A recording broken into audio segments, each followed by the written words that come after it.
Hi everybody, this is leadership class. Sorry I am a minute late. I was actually answering messages from people from the last class in kind of working through some technical issues that various people were having. So we want to get started with our leadership class. I'm going to start every class this week with a discussion about positivity. So as you know, our current, hi Mr. Cook, I was talking to you and I was a little delayed in posting the live feed. I'm so sorry about that. So like I was saying, I want to start every class, hi Mr. Pender, with a discussion about positivity. What are you thankful for? What things are in your life that are positive? I find that keeping a positive mindset, hi Julia, is important in order to keep our mood up, keep our resiliency up. I know for me, when I get sad and scared and depressed, I end up not feeling good physically. So we want to combat that with positive thoughts. I just want to, for a couple of seconds, since this is our leadership class, I want to talk to you about the levels of belief. And as you all know, we've talked about this before. The first level is believing in ourselves, believing that we have the ability to handle stress, to handle whatever comes our way, to handle challenging events. That's a really important factor in belief, especially right now. You don't want to lose faith in yourself. The second is believing in others, trusting that your family can take care of you, trusting that other people are going to do the right thing, trusting that your friends will be there for you when you get back to school, that things are going to turn back to normal. That belief is really important too, to hold you through rough times. So I want you all to start the day with something positive every day. Tell your family what your most positive thing is that day. For me, today was sore muscles. Like, I woke up with the sorest muscles ever from class yesterday. As you know, I took a week and a half off because my family had to stay home. And as a result, I was, kind of out of shape. It's amazing how quick at my age you lose shape. And coming back to it and teaching 3 classes back to back yesterday really worked my leg muscles because we did a ton of kicks.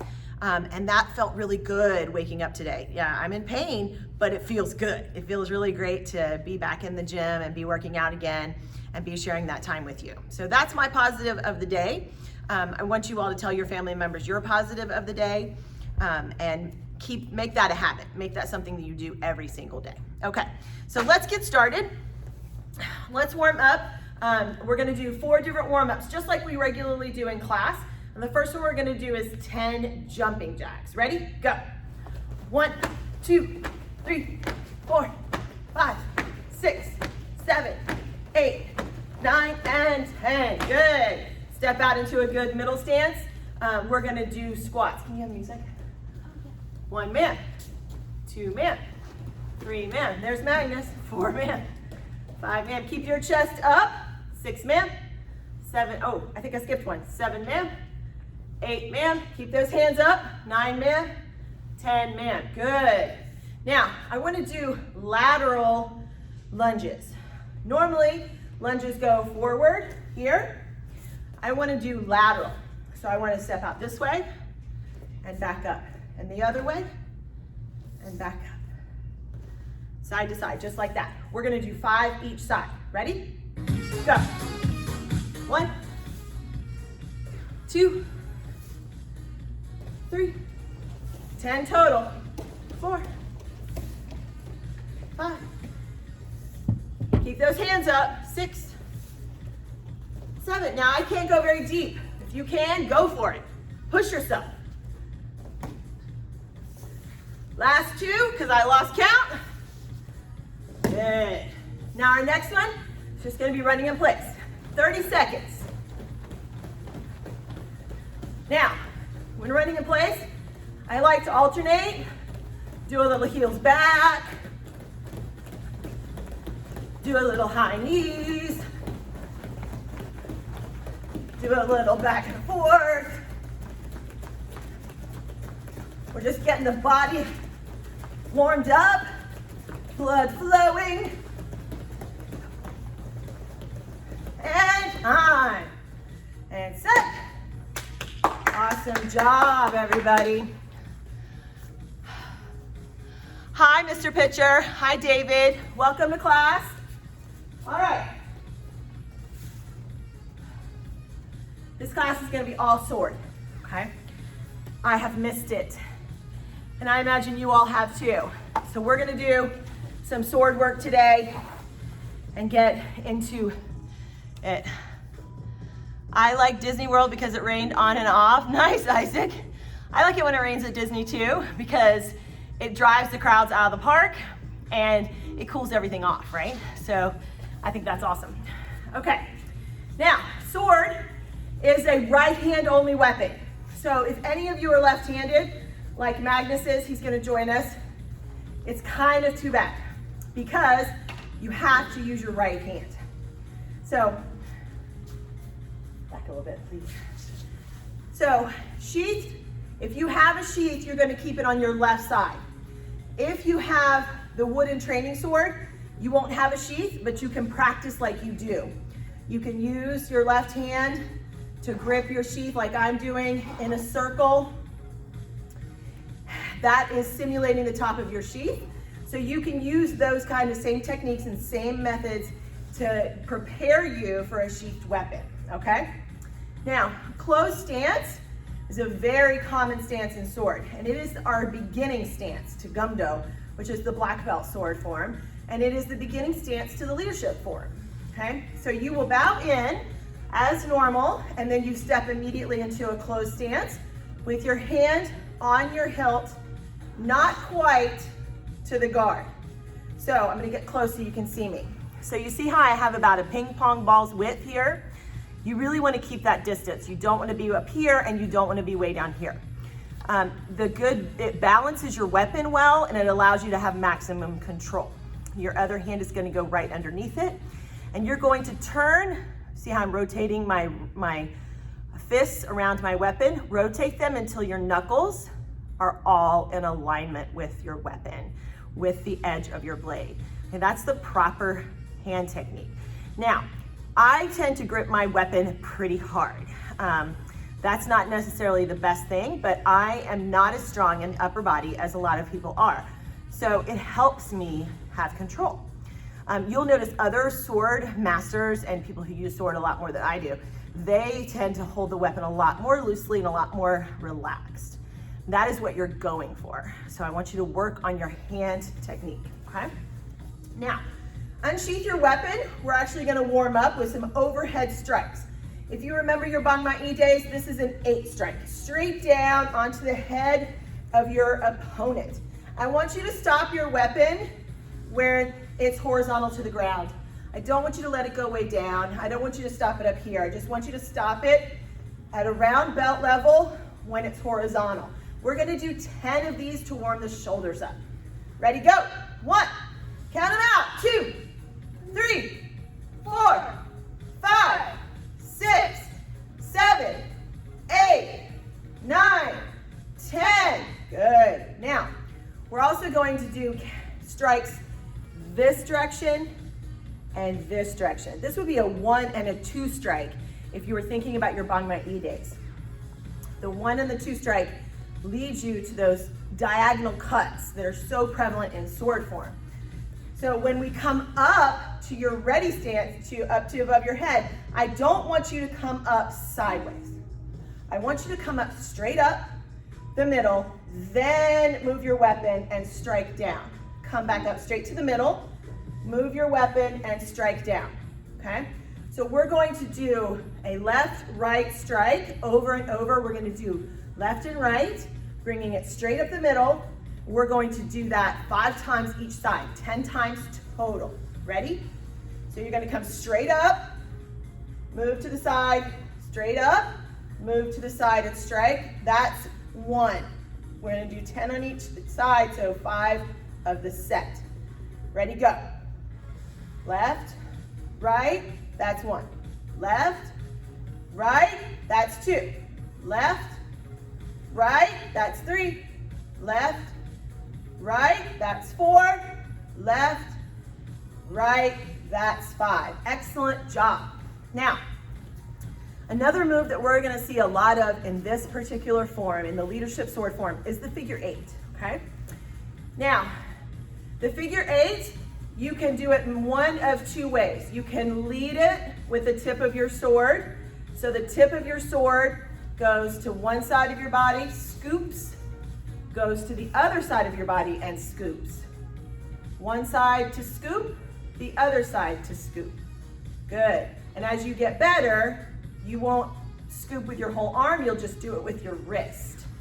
When you're starting out, it's fairly easy just to scoop with the whole arm from the shoulder to get the motion, right?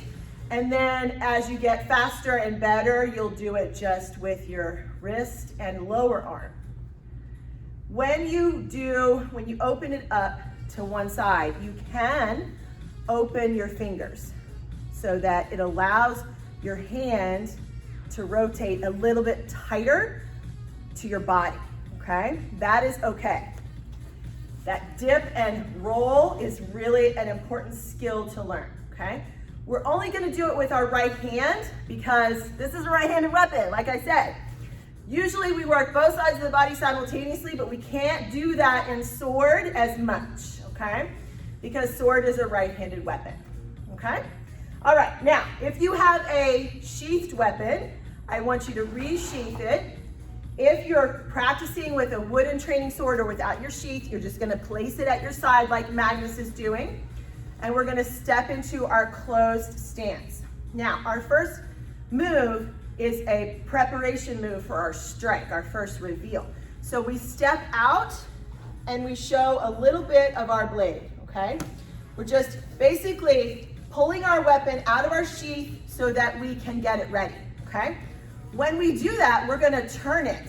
I'm gonna get close so you can see. My weapon is up, it is perpendicular to the ground, right? And I want to turn it parallel to the ground so that the blade is out. Can you all see that? The blade curves out from my body. I don't turn the blade in, that's not safe. Turn the blade out, and then when I pull the weapon out, I'm slicing my opponent, okay? So we're going to step out with our blade parallel to the ground, weapon out a little bit, and when we unsheath our weapon, we're gonna go across our body into a front stance. This is a right front stance, diagonal, 45 degrees. Good. Now, your weapon is in front of you. It's like this. It's blocking, okay? Anything that might be coming at you. You have struck, and now you're holding that block, all right? Now, you're gonna drop the blade behind your neck, behind your head, and then you're gonna spin it behind you, forward, okay? You see that? And then you're going to turn and scoop in front of you and allow it to spin again, okay? Let's do that again. So when we come out and we go into our front stance, I'm gonna back up, Agnes. You're going to pull the blade behind you, rotate forward, scoop in front of your body, rotate backwards, and then pull up into this stance. That was your presentation. Now this looks fierce, right? This looks like I can take on anything, which is kind of awesome. This is like a superhero stance, which is amazing. This is a great place to start your form, okay? Now let's do that presentation one more time. Stay in a closed stance, step out with your weapon. Your weapon is in front of you. It's high enough for you to see under. Don't drop your weapon down to your head.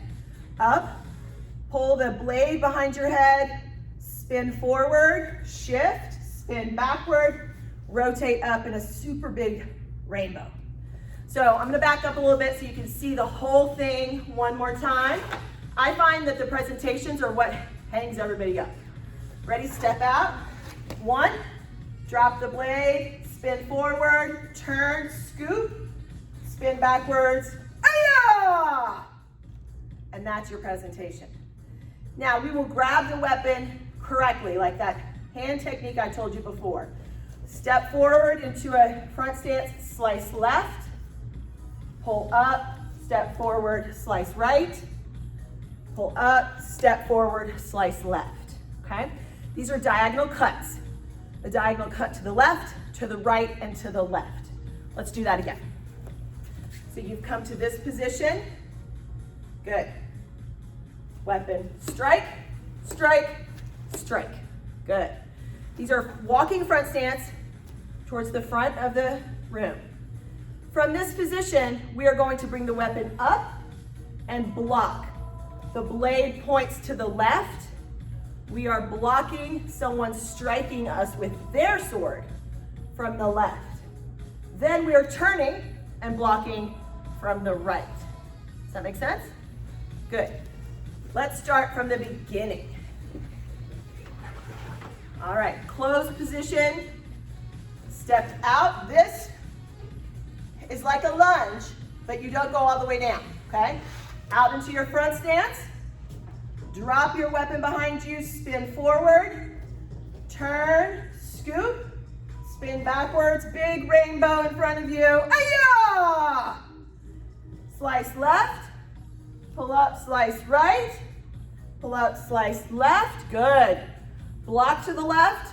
Look, notice how my block is high, but my blade is angled down. There's a reason for that. If we angle our blade this way and someone strikes it, their blade is gonna come towards our face. We don't want that. Put the tip of your blade down so it can go off and it pushes your opponent to the side. Block, spin, block. Good. Now I'm gonna back up. Now this is when we start to turn and we do our 3 and 4 strikes, okay? We pull the weapon down to our waist, to our belt level. My blade is horizontal to the ground. I'm going to pull my right leg in, step around with my left, and slice. Good. Now this slice is a clearing cut. You're clearing anything that's around you. This is basically making space for you to assume your attack. You do not want anybody around you, and you're clearing the area, okay? Now, we have cut, so we're gonna block again to the left, turn and block to the right, pull the weapon to your belt, and spin. Now this spin is counterclockwise. So if anybody's getting twisty, just go against the clock. Full arm extension, so you get the maximum length of the weapon. Now turn the weapon over, and you're gonna slice to the right, okay? Still have a lot of people coming at you from the front. You've cleared space, but now you're clearing the people that keep coming at you, okay?